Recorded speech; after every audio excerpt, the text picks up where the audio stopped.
Minecraft, a beautiful sandbox game where you, the player, explore an endless world, breaking and building whatever you want, however you want to, uninhabited by rules.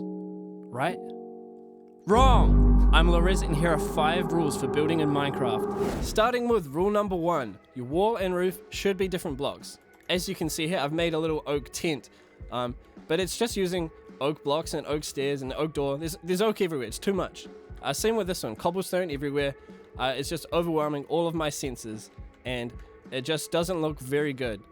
Even when I come over here and I've added more depth, you know, there's a lot going on, there's a bit more happening in the roof, it's still all using oak and it looks very, very flat, even though I've added a whole lot of extra depth. Simply by adding one different color block to the palette, this whole build comes alive. The roof now has shape and depth, it's not as flat, you can tell where things are.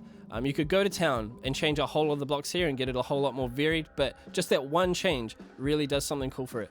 You could even, while you're in the nether, get some basalt and take your path from something like that to something like this, which is really nice. Moving along, here are a couple designs that I've done just to show you what you can do with the colors. So down here there's some jungle and some oak and spruce, and then moving up here there's acacia using the orange color. So there you go. You can have brown and orange, that's a nice color combination. Over here now we have the oak with the crimson stem and planks, which is a very vibrant combination. It stands out a lot and it's quite nice having the light oak and the darker crimson. Rule number 2, 3 block high walls. Now I said the first one was the most important, this one is actually the most important. So what are we talking about? Well, here's my measure. Let's count up 1, 2, 3, 4. Imagine this is your wall, 1, 2, 3, and on the 4th one is where your roof or your next level should be.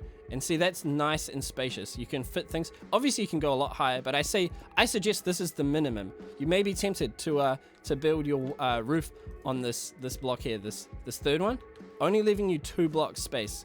Now I reckon that's too small, that's too tight, it's cramped, you can't fit anything in your house. So make sure you leave a 3 block high wall and build your roof on the 4th one. Here's an example. So I've built this house here and the roof is now on the 3rd block, only leaving us 2 blocks here. So it's quite cramped, as you can see. It feels like the roof is scraping on my head. There's only room for 1 dog, and you know, obviously it works. I'm trying to make these builds look like they would work, but just coming over here, I've lifted the whole thing up by 1 block, and as you see, way more dogs. You can fit so many more dogs in here, and that's only because there's more space in here.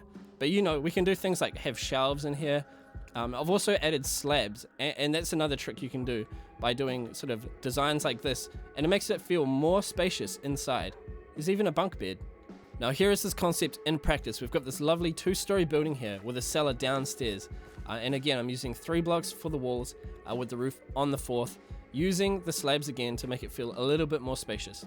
Now as we go upstairs, I'm doing the same thing again, 3 blocks for the walls with the roof on the 4th. The only thing I'm doing different here is that I'm using stairs placed upside down to make it look like rafters or these beams going across, and it's quite detailed, so it doesn't work for every situation, but it's an idea to try out. I'm also using oak, which is a lighter color, which may make the room look a little bit brighter. Now forget what I said about the first 2 rules. This one is by far the most important rule. Number 3, avoid torch spam. What you see right here, this is torch spam, and it gets a big no-no from your boy. If you're going to spend a whole lot of time doing fancy builds, then spend some time doing better lighting this. I expect more from you. Don't disappoint me. So, if you're doing green grass exteriors, you can do the green carpet trick, just like this. You can hide your little glowstone or shroom light, cover it up with some green carpet. Same thing goes with the brown carpet trick, just like that. If you want dirt everywhere, brown carpet covers it up nicely.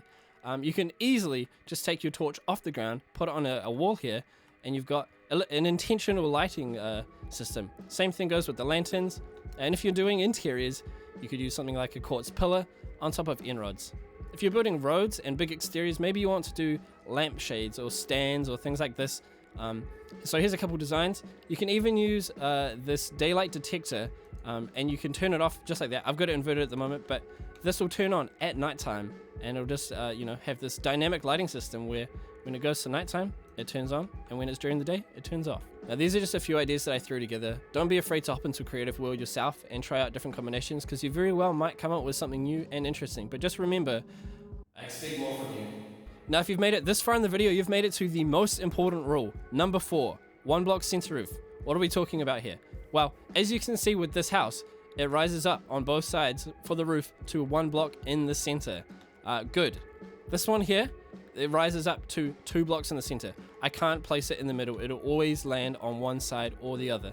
Now, this isn't so much as bad, it's just difficult, and let me show you why. Now, in this example, I'm using the 1 block center rule. So here it goes. Comes up to one singular point. Means I can have a pole coming down and a door here. In this example right here, I'm using the 2 block center rule, which means I've got to have 2 doors in the center, and I cannot fit a pole in the middle. I have tried to save it though, so you can use stairs to bring it up to somewhat of a sharp point. I'm not trying to make this one look purposely bad. You can use it.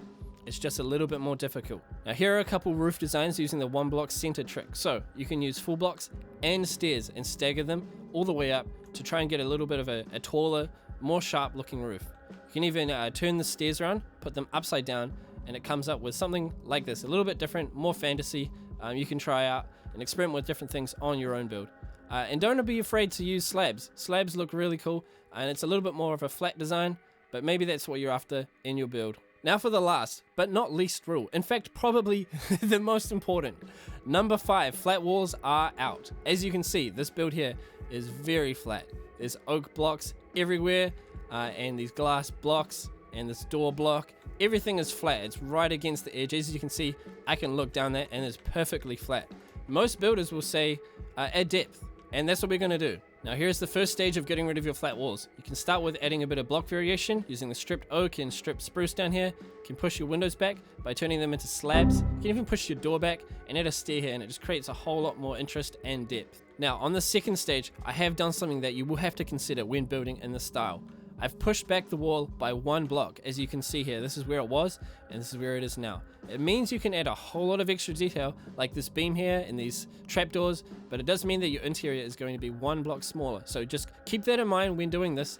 You may need to expand the size of your build just slightly to compensate for that.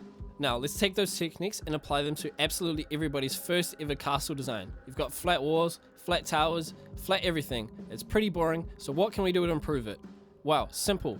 We can add a bit of block variation like we did it in the house using cobblestone and andesite, creating a bit of dark to light variation. It's simple, it does the trick, and immediately there's a little bit more interest and depth in the build. But what do we do to take it to the next level? Welcome everybody to Depth City. Population U, if you hit that like button. What's going on? Well, let's look over here. We've got stairs in the walls. Why are there stairs in the walls?